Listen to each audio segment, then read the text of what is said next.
Hey everyone, thanks for joining me today. I am Mike Sutton. I'm going to be doing the presentation today. I've had a chance to do this presentation a couple times this week, gotten some great feedback about it, and I'm really excited to be sharing it with you guys today. So with that, let's jump right in and get started.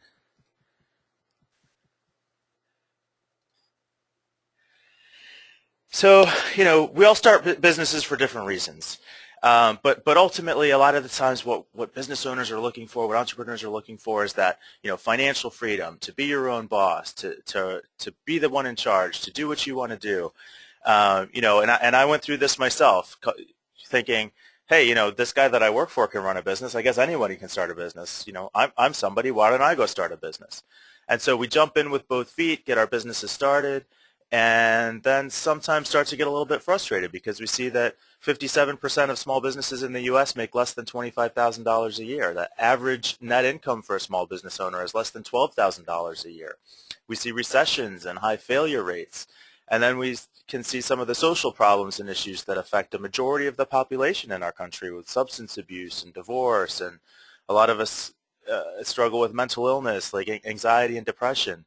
And as business owners, we have it to be especially vigilant against how these issues affect our individual results. And then we turn on the news and see in the world around us political partisanship and the war on terror and violence. And, in this country, a lot of us didn't grow up with a business background. We didn't have entrepreneurial parents. Most of us had parents who were lifelong employees of the same company and worried about job security and pension and retirement. And so we didn't learn about a lot of the goal setting and time management and marketing and sales and cash flow stuff that is really critical to small business success. And so as small business owners, we start to see these things kind of around us, and struggling small business owners a lot of times will really hold on to this stuff and use it as excuses for why they're not succeeding and let these things be roadblocks and standing in their way. But what we see with successful business owners is that they really just let those things fall away, take charge of their success by doing a couple of the right things, and can really then reach that dream of why they got into business in the first place. And so that's really my focus as we go through this presentation, is how to kind of get out of that stuck category and get into that thriving, growing, happy, fulfilling business owner category. And so this is a picture of me and my family. I chose this picture for a reason, and I'll come back to that at the end of the slide if I think of it. But I just wanted to share a little bit about my background and the evolution that I've gone through. I started, I've been self-employed, working as a freelancer, working for very small companies for about the last 20 years since I got out of the Marine Corps. It was in 2008, October of 2008, which you may recall is the month that the economy absolutely collapsed, that I left my last full-time job to start the technology company that I run today. And had all those same hopes and dreams. I'm going to make all this money. I'm going to be my own boss. I'm going to have financial freedom. I'm going to grow, and it's going to be great. And a year later, I had made about $12,000 and was frustrated and depressed and ready to throw in the towel. And I got connected with a marketing coaching program, and I was exposed to it through one of the associations that I belonged to. It was specifically for technology business owners, and the woman who did it was Robin Robbins. She offered a 100% money-back guarantee, and at that point, my options were, close the door and give up, or charge this thing on my credit card and see if it could make a difference, because it was I could get my money back if it didn't work out, and I had no other options at the time. So I took a shot at it, and it really put me on a path that turned my life around, because it started to show me that the skills that made me a good tech were not the same skills that made me a good owner of a tech business. It started to teach me about marketing, started to teach me about sales, and how I had to communicate with my market in their language about things that they care about, not the things that I care about. And so really started to give me that business owner's perspective, not a consumer or a technician perspective, which was really important. And I was able to make a lot of big changes in my business over the next couple of years. But then I found things really started to get interesting, because I was growing, but it still felt hard. I wasn't growing as fast as I wanted. I wasn't getting the results that I wanted. I felt very frustrated in my sales process. I felt like I wasn't connecting with people. And so now that I was attracting some leads because of my marketing, I had the opportunity to kind of look at what was going on, and I realized that throughout my life, I had struggled, a lifelong struggle with depression and anxiety and poor self-image. And when I was going to sales meetings, I was very reluctant to ask for the sale. I was not instilling confidence. I wasn't creating a good, strong emotional connection with the people that I was meeting with.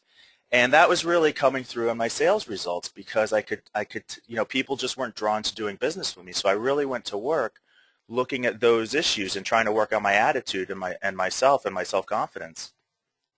And over the following year, leading up to now, I really started to see a huge turnaround in the way that I was able to connect with my family, my employees, my networking partners, and my clients and my prospects, where I was starting to instill more confidence and I was starting to draw people in towards me more.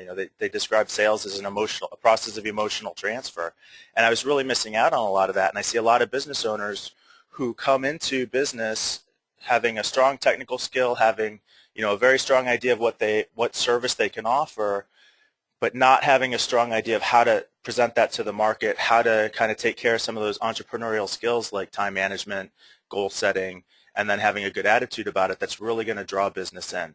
And so the reason I put this presentation together was to kind of, walk through some of those things that I found with my networking partners and peers and clients. And so the reason I picked this picture, incidentally, is, you see us standing in front of this nice little stream. Now, we were actually on vacation in the Smoky Mountains, and we were lost when we took this picture. We were trying to move from one hotel to another. We drove a good bit out of the way in the wrong direction, and we just kind of stumbled across this little stream with a nice little picnic area and ended up having a really nice family afternoon. But it would have been really easy for me to be frustrated by that and angry that we'd driven out of the way. And so I really like just, that good attitude. We're making the most of the time, enjoying ourselves, and I think in business that's critically important because it can be very easy as business owners to get sucked down into that day-to-day hardship and lose sight of the fact that, we're living our dream. We just have to make the most of it. So me personally, I am a technology business owner. Like I said, I started that technology business full-time in 2009. Over the following 3 years, I went from that $12,000 in annual revenue to about $250,000 in annual revenue. Hired a full-time employee, and that, to some businesses isn't a lot of money. Obviously, it's not a lot for me, but it's a good, solid foundation. It's a beginning. It's a 2,000% increase from where I was, and it's really that process that is continuing today that I'm so excited about. I'm a peer leader in that networking group. I provide coaching and counseling for other technology business owners around the country, ranging from companies a little bit smaller than mine up to companies that are a couple $1 million in annual revenues. And then locally, I've been doing marketing and business development coaching with my clients, with my networking partners, and so I'm trying to make this program a little bit more widely available. And as I look at where most business owners seem to struggle, it keeps coming back to a couple core categories. Just that mindset. Are you a business owner or are you an employee? As a business owner, your core responsibility is driving new revenue, bringing new clients into your business. And the more you can have an attractive connection with your market and your prospects and draw that business to you, the easier it's going to be to you. And the more you fight against that internally, the harder that success is going to come. The goal setting area, the time management area is a big one. Over and over again, talk to business owners who say, man, I'm just so busy, and it just feels like a job with longer hours and less money, not owning the business that you wanted. And then on the more tactical side, the marketing and sales skills. A lot of us, again, didn't grow up thinking about marketing and sales, how to communicate an effective message to the market in a way that they understand and in a way that appeals to them. And then in terms of improving your business, changing the things that need to be changed, having the support systems and structure in place to reinforce and help you work through some of those issues finds to be critically important. A lot of us don't have friends and family who are business owners that we can talk to and run ideas past and get that good business owner feedback on. We'll hear, the consumer side of it.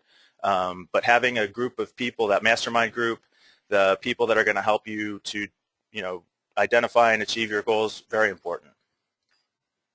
So I love this quote.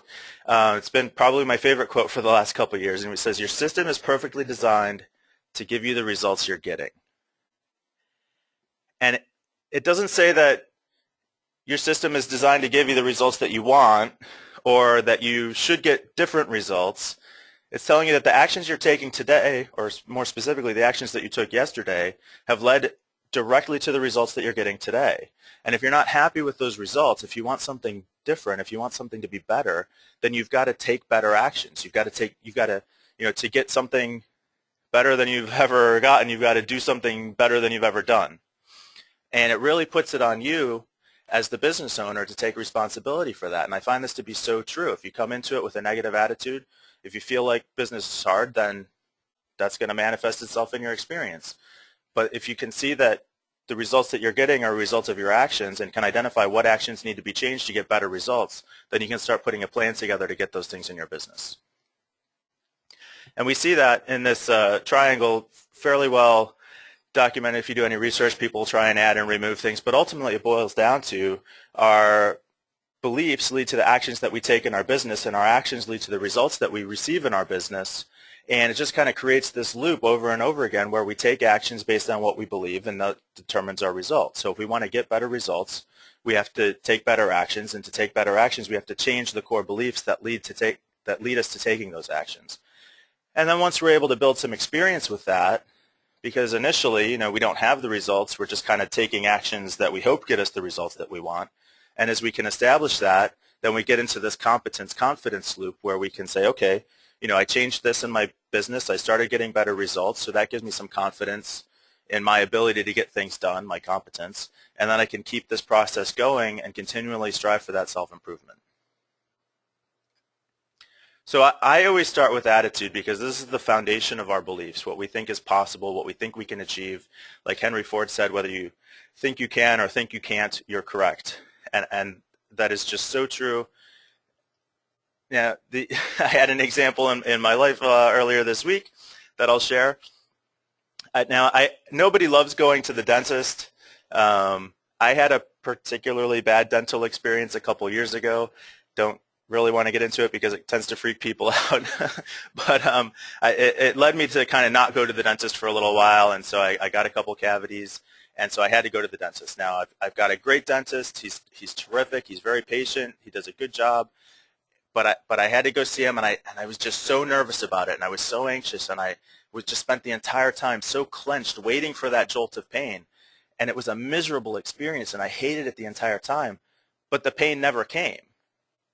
He did a really good job. He did exactly what he was supposed to do. He was comforting.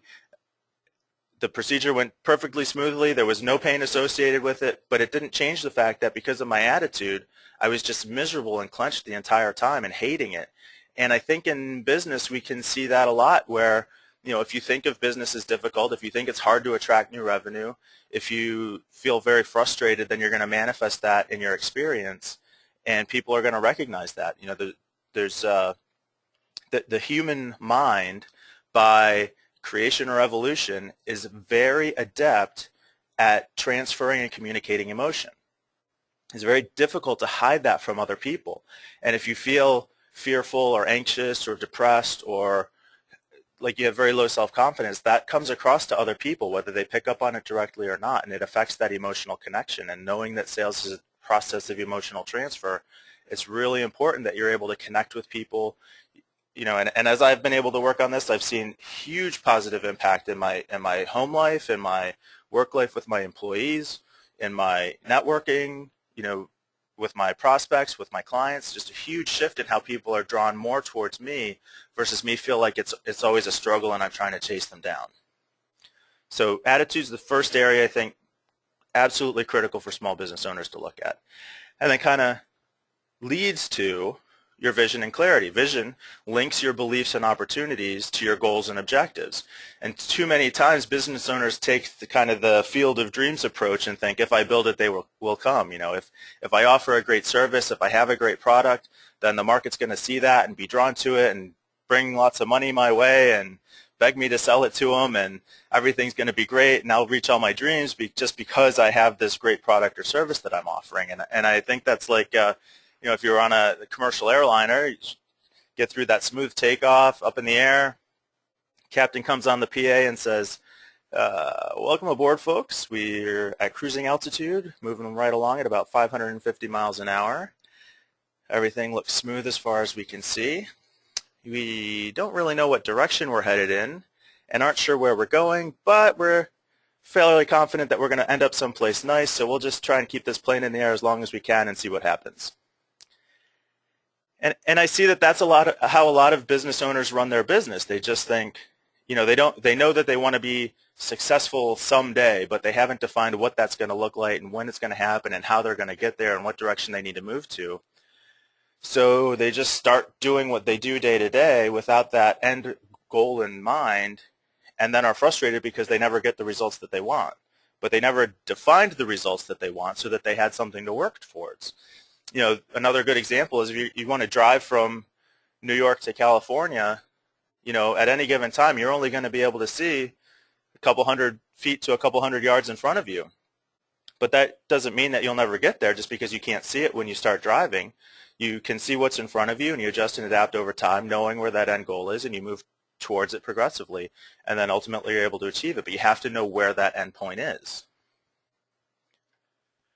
Which leads then into the goal setting area. I love this story. And I don't know if you saw it or not. It kind of popped up on Facebook. There was all this outrage because there was a news report that Canadian soccer leagues were doing away with the ball, and people were just furious. Like this, it's just taking it too far. But it turns out it was actually satire, and it would have been nice if more people recognized that early on. But it is a good example. The thing that people are reacting to is obviously you can't play soccer without a ball. It's not the sport. But that's the goal. That's the thing that focuses the effort. And in your business, if you don't have that ball to focus on, then, how are you measuring your progress? What are you trying to work towards? What are you trying to achieve? You've really got to have that. And sports is a great analogy. You hear it over and over again. Look where you want to throw. Keep your eye on the ball. Keep your eye on the target. But in our business, our goals are our targets. Our goals are our balls. How do we work towards those things? And a lot of times business owners just kind of gloss over that and think, well, I'm taking a very task-oriented approach, and this step leads to this step leads to this step. But what's the goal? You've got to have that end goal in mind.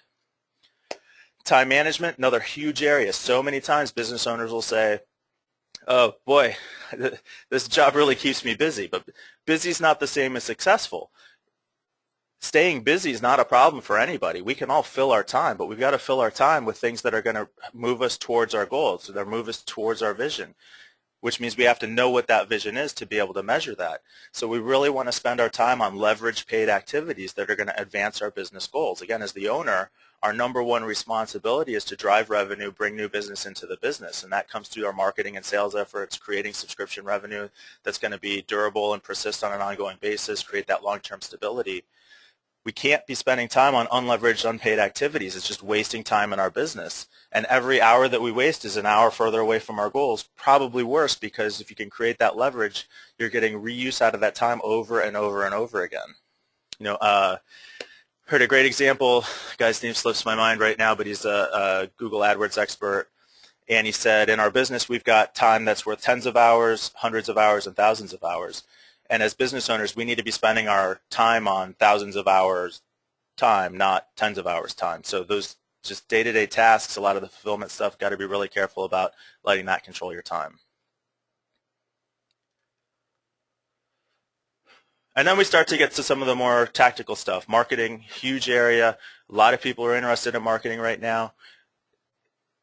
But a lot of people still feel kind of weird about it. If we go back to that attitude, you really got to understand the role marketing has in your business. And Robin Robbins is, my guru that I've been working with for the past 4 or 5 years. And one of the things I've heard her say early on is that no one knows how good you are before the sale. They only know how good your marketing is. And so if you balance that against the field of dreams approach of many small business owners, you can see where there really can start to end up being a lot of conflict, because business owners will put their product out and wonder why business isn't coming to them. You've got to get your marketing out in front of the market so that they can see what your offer is and be drawn into that. Because like she says here, before they work with you, it doesn't matter how good you are. Your chance to kind of start to persuade them is through your marketing. And marketing translates into sales only when you make the right offer to the right people at the right time. And it's got to be an offer that appeals to them in their language. Jeff Walker, famous information marketer, says you won't convince anyone of anything ever. Your only opportunity is to join the conversation that's already going on in your mind. Your prospects are trying to run their own business. They're trying to do their own jobs. They're not thinking about your product. They've got some struggle that they're dealing with day to day. They want to look good to their boss. They want to grow their business. So how do you appeal to that with your product or service to join the conversation that's already going on their mind? What are they already concerned about that you can appeal to? What do they already need that you can appeal to? They're making their decisions. How do you incorporate yourself into that decision-making process? And so when we start to look at building an effective marketing message, to me, the first most critical step is starting to get your wording from your clients and prospects and send the message to your prospects in their words. The easiest way to do that is through interviews. One of my favorite techniques is to do video interviews with my clients, where I'll go and say, hey, tell me about what problems you were having before you started working with us, and how did we help you solve those problems, and what's been your experience with us since, and what do you like about working with us? And the real power comes from the follow-up questions, because they'll say, oh, well, you saved me money and you saved me time. And you say, okay, well, how is that important to you? How did that impact your business? How did that get you better results? How did that make you more money? And as you can collect that information and put it together into your marketing message that you're sending out, that's really going to resonate with other prospects who are like your current happy, satisfied clients. You already know that your current happy, satisfied clients want to give you their money. So how do you find more people who are just like them, who have those same concerns, who you can provide that same experience to? And the way that you can identify that is by getting their words and using their language to communicate to your other prospects. Now, the problem is a lot of business owners can't get past their own technical knowledge. They think about what they want and the value that they want to provide and the problem that they think they can solve. But the problem that matters is the problem that your client has and the way that they think about it, not the way that you think about it. So the most effective message is the one that gives value to your prospects, that gets in front of their needs, in front of their desires, and solves a problem for them, gives them value, helps them make more money, focuses on the results that you're going to get for them in their business. And the easiest way to communicate that, reinforce that, build credibility is through the use of those testimonials, which again can come from those interviews that you've already done. So dual purpose there.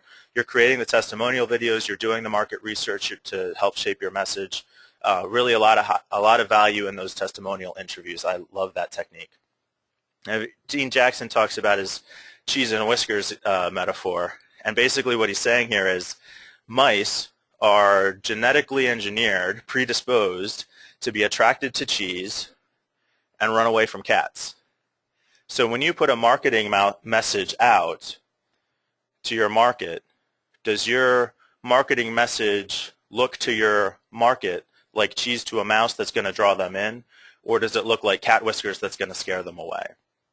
And too often, I think, if we think about what we want and our offers and our wording, it ends up looking like that cat. The other great example, I think, is my wife Amy wanted to attract hummingbirds into her yard. And I don't know, you can probably guess, hummingbirds aren't the kind of animals that you can really coerce into doing anything. So the only thing you can do is to create an attractive environment, create an attractive message, create something that's going to be attractive to the hummingbirds naturally that'll draw them in. And if we look at marketing the same way, identifying who our hummingbirds are, what's most attractive to them, and how do we present it to them in a way that's not threatening, very inviting, very open, and draw them in, that's where we really get our best response from our marketing. And then once we've got our marketing message and our product offering and all those things defined, then we can look at our tools for getting that message out. And a lot of times business owners will kind of jump straight to this step without thinking through the message and start looking at social media and website and direct email marketing. But without that message really thought out and a very clear, specific offer, and you know what you want to be the results of that, then it can be a lot of wasted money, hit or miss success with these kinds of things. But once you have that defined, then you can start thinking about, okay, what's the best way to get in front of the market that I want with my message and to convey that clearly. I'm a huge fan. Almost everything I do is direct response marketing, where I'm making an offer, providing some education, trying to draw people in to take advantage of that, and then just really providing a lot of value through the product and service, not trying to take advantage, just create more use value for my clients and prospects than I expect back in cash value. And then the final thing that I talked about at the introduction is that support systems and structure. So critical for business owners and entrepreneurs. And so that's kind of what I'm putting together here is this program to provide that ongoing training and support. So I put together a quick start program and a business accelerator program to help provide a plan of action for getting some of those things implemented in our businesses. So the quick start is a set of 6 weekly live webinars. I'm going to talk about basically a lot of the things that we've gone through in much more depth, owner versus entrepreneur versus employee, and how you have to look at yourself differently as an owner than as an employee, how your attitude affects the results that you get in your business. You can only move from where you are, so figure out where you are, figure out where you need to be, and put together a plan of action for getting there. Goal setting and life planning, trying to figure out what that long-term vision is, trying to figure out what our short-term, day-to-day, weekly, monthly, annual goals are to be able to achieve that. Looking at time management, how to focus on the right things and make sure that we get them done. So we're advancing our business goals, moving towards our goals, and getting the results that we want day to day in our business. And then on the more tactical side, looking at the marketing in 2 sessions here. First session focusing on how you develop that message, how you communicate that message, and then in the second session getting through to some of the techniques for delivering that message, tracking the effectiveness, that kind of thing. And then for the ongoing support structure, with this quick start, I'm offering 2 months of free membership in my Business Accelerator program, where we're going to have weekly group coaching and accountability calls, a chance to get together with other business owners and talk about some of your challenges, talk about how you're progressing towards achieving your goals, and get that good peer support that's so critical for business owners, missed in a lot of other areas in our lives. 2 private coaching sessions during that time period, if interested, and then some of the personal development activities. Over and over again.